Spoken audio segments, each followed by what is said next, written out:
duty of care. What is it? Why do we need it? Why am I fighting for it? Pretty much, I am fighting for everybody to have the right to life wherever, whenever and whoever they are with. At the moment, the government are the ones that are deciding who actually has the right to life, because they have actually chose who has duty of care for who.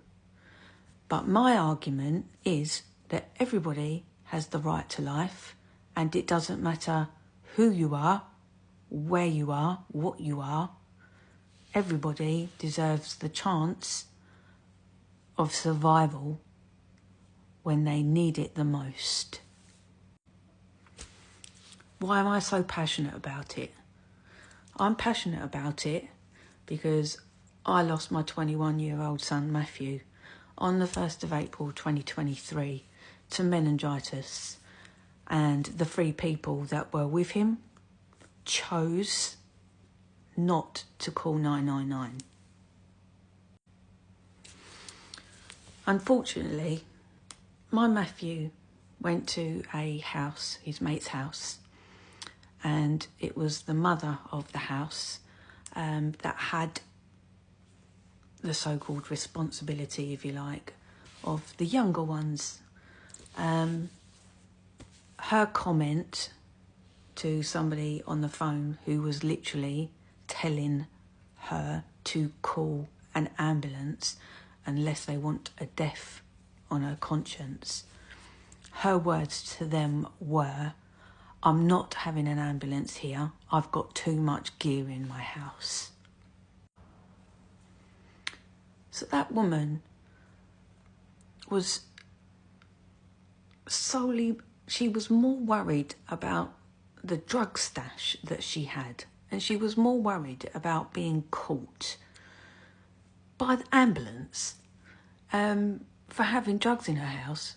She didn't care about my son at all.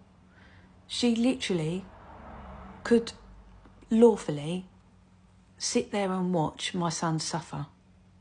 And she has sat there and she has watched my son suffer. And there's nothing that the law can do about it because there isn't a law. So I've lost where I was at. But if I've said it once, I shall say it again anyway. That woman was more concerned about her drugs than what she was to care for another human being. We need to get this straight with the government, because that woman has purposely chose drugs before my son.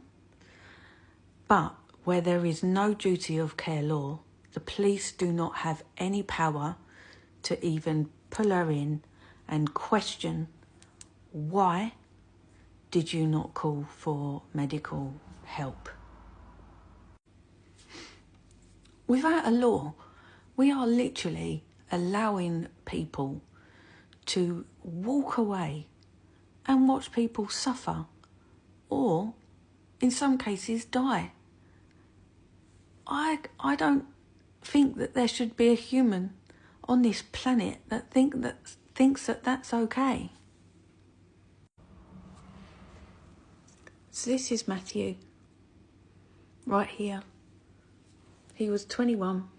He had a whole life ahead of him. He was extremely actually talented with computer science. He was full of laughter. He had such an infectious laugh. He was so loving. He would literally bend backwards for anyone if they needed help. He looked after me, like when I've been ill. He literally had so much love to give. Anyone who knew Matthew would literally back me up on that. That's not just me being a biased mum. They've stolen that from him and from me. And Why? Because of drugs? Because that woman in the flat chose drugs over my son? Because she didn't have morals? Because there just isn't a law, so she really didn't care? Like, I need people to put themselves into my shoes and actually think about, what if it was somebody that you loved? What if it was somebody that you cared about?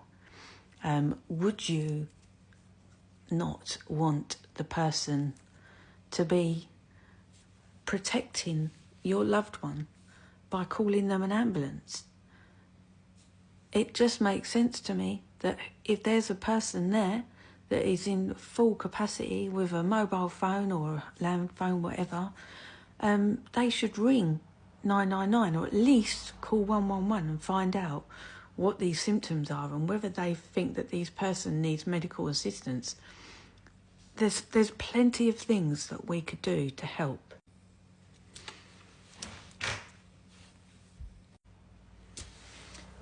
Matthew has left behind 2 brothers, a mum, a dad, stepdad, stepmum, aunties, uncles, cousins. Honestly, he had so many people that loved him. So I think that Matthew deserves a legacy. I think that his life should not mean nothing. It literally should mean everything to everybody. And I want Matthew's horrific disaster, if you like, to be worked into something that can potentially save many lives in the future if the government just stand up and actually listen. I have wrote to the MP. My local MP is supporting me. The Ministry of Justice, however, have said that they are not planning on changing the law at this time. I want this time to be now.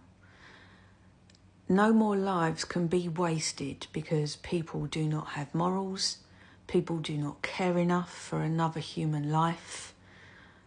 I think that we need to get together on this and we need to knuckle down to Parliament and sort the government out with the way that they think that they can dictate by law who can live and who can't, depending on who they're with, where they are. So I have over 78,200 signatures now, and I need that 100,000. So this is a very personal request, and I am literally asking everybody, if you've sat there and listened to this video, could you please just do one good deed for a day and jump into my bio, click on the link tree, and that will take you straight to the change.org website where my son's petition is. All you have to do is push sign the petition.